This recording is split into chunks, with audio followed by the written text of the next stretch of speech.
ಇವತ್ತು ನಾನು 7ನೇ ತರಗತಿ ಪಠ್ಯಪುಸ್ತಕಕ್ಕೆ ಸಂಬಂಧಪಟ್ಟಿರೋ ಹಾಗೆ ಪಠ್ಯಪುಸ್ತಕವನ್ನು ನೋಡಿದಾಗ ಈ ಪಠ್ಯಪುಸ್ತಕದಲ್ಲಿ 3 ವಿಭಾಗಗಳನ್ನು ನೋಡ್ತಾ ಹೋಗ್ತೀವಿ. ಇತಿಹಾಸ, ಪೌರನೀತಿ, ಭೂಗೋಳ ವಿಜ್ಞಾನ. ಇವತ್ತು ನಾನು ಪೌರನೀತಿಗೆ ಸಂಬಂಧಪಟ್ಟಿರೋ ಹಾಗೆ ಮೊದಲನೇ ಪಾಠ ಶಾಸಕಾಂಗ, ಕಾರ್ಯಾಂಗ ಮತ್ತು ನ್ಯಾಯಾಂಗ ಪರಿಭಾಷೆಗಳ ಪರಿಚಯ ಎಂಬುದರ ಬಗ್ಗೆ ನಿಮಗೆ ವಿವರಣೆ ಕೊಡ್ತಾ ಹೋಗ್ತೀನಿ. ಇವತ್ತು ಬರೀ ಶಾಸಕಾಂಗದ ಬಗ್ಗೆ ಮಾತ್ರ ನಿಮಗೆ ಹೇಳ್ತಾ ಹೋಗ್ತೀನಿ. ಶಾಸಕಾಂಗ ಅನ್ನೋದರ ಪೀಠಿಕೆ ಮತ್ತು ಅರ್ಥವನ್ನು ನೋಡಿದಾಗ ಸರ್ಕಾರದ ಮೊದಲನೇ ಅಂಗ ಯಾವುದು ಅಂದರೆ ಶಾಸಕಾಂಗ. ಇದನ್ನು ಭಾರತದಲ್ಲಿ ಸಂಸತ್ತು ಅಂತೇಳಿ ಕರಿತೀವಿ. ಅಂದರೆ ಶಾಸಕಾಂಗವನ್ನು ಅವರದೇ ಆದಂಥ ದೇಶಗಳಲ್ಲಿ ಅವರದೇ ಆದ ಭಾಷೆಗಳಿಂದ ಕರಿತಾ ಹೋಗ್ತಾರೆ. ನಮ್ಮ ಭಾರತ ದೇಶದಲ್ಲಿ ನಾವು ಅದನ್ನು ಏನಂತ ಕರಿತೀವಿ ಅಂದರೆ ಸಂಸತ್ತು ಅಂತೇಳಿ ಕರಿತೀವಿ.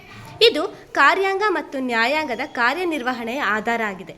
ಅಂದರೆ ಕಾರ್ಯಾಂಗ ಮತ್ತು ನ್ಯಾಯಾಂಗದ ಜವಾಬ್ದಾರಿಯನ್ನು ತಗೊಂಡಿರೋದು ಯಾವುದು ಅಂತಂದರೆ ಶಾಸಕಾಂಗ. ಶಾಸಕಾಂಗವನ್ನು ಸಾರ್ವಜನಿಕ ಅಭಿಪ್ರಾಯದಲ್ಲಿ ಬಾರೋಮೀಟರ್ ಅಂತೇಳಿ ಕೂಡ ಕರೀತಾರೆ. ಬಾರೋಮೀಟರ್ ಅಂತ ಕೂಡ ಕರೀತಾರೆ. ಶಾಸಕಾಂಗಕ್ಕೆ ಪಾರ್ಲಿಮೆಂಟ್ ಅಂತ ಕೂಡ ಕರೀತಾರೆ. ನೋಡಿ, ಶಾಸಕಾಂಗವನ್ನು ಸಂಸತ್ತು ಅಂತೇಳಿ ಕರಿತೀವಿ, ಪಾರ್ಲಿಮೆಂಟ್ ಅಂತೇಳಿ ಕರಿತೀವಿ, ಬಾರೋಮೀಟರ್ ಅಂತ ಕೂಡ ಕರಿತೀವಿ. ಈ ಪಾರ್ಲಿಮೆಂಟ್ ಎಂಬುದರ ಅರ್ಥವನ್ನು ನೋಡಿದಾಗ ಮಾತಾಡು, ಚರ್ಚಿಸು ಅನ್ನೋ ಅರ್ಥವನ್ನು ಕೊಡುತ್ತೆ.